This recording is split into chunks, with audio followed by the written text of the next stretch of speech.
Hey guys, how you doing? It's Ron from ATS Stats.com with your free preview and prediction on Sunday's game between the LA Chargers and the Pittsburgh Steelers.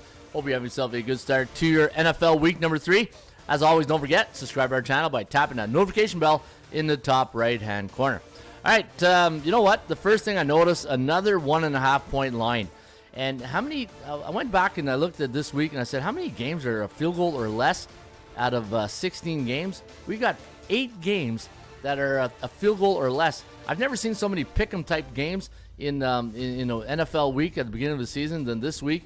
And man, we got some real close ones this week. -1.5 is the line, 34.5 is the total. And I got the computer forecast landing on the Chargers, 18.58 to 18.5. The over/under at 37.08. So another coin flip type game, 37.8. So we do like it to go over the total. Both these teams coming in 2-0 straight up in ATS and 0-2 to the under. So, what's the mindset going into for the general public going into this game, right? You got the Steelers coming off a win in Denver last week.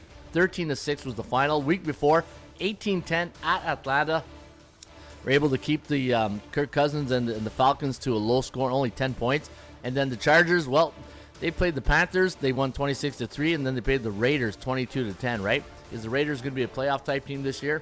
It's hard to say. Broncos and Falcons, same type of situation. I don't think the Broncos will, maybe the Falcons. But going into this one, the big question mark is this, Herbert. You know, anytime you get a coach like Harbaugh comes in, and Jim Harbaugh, quarterback whisperer, everywhere he goes, he's able to groom quarterbacks. And my question mark is this week, is Herbert going to be healthy enough?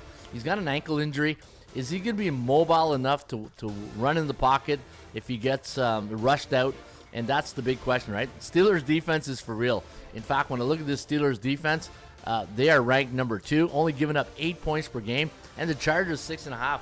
So you got the battle of the defenses going this week, and now you got to ask yourself, which offense do I trust the most here, right? And when I look at the offense going into this game, I got Justin Fields against Herbert. Hey, the battle of the Justins. And then I got J.K. Dobbins against Najee Harris. So that's probably a pick 'em right there.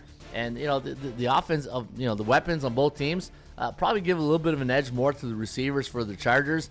And defensively, well, they're on the road, right? So it's tough to win on the road in this league. And when you look at the Chargers' history in the old Heinz Stadium, right, in Pittsburgh, they're only 3-7 in their last 10 trips, right? 6-4 to the over. But I got a feeling the bookmakers, they're gauging the public, and they're thinking, all right, you know what? You got the number 1 ranked defense against the number ranked 2 defense. Everybody's going to be thinking under. I think over is where you want to go. I think this, you don't touch the side in this one. It can go either way. I think this is going to come down to a field goal in the last 3 minutes, and I think it's going to be a field goal game at the end. Could be overtime, but I got a feeling the over is where you're going to cash that ticket this weekend. And let me see if I got any stats and trends to back that up. Anytime the Chargers are a pick-em to away underdog versus an AFC North Division opponent going back to 1996, the over is 11-3 for the Chargers.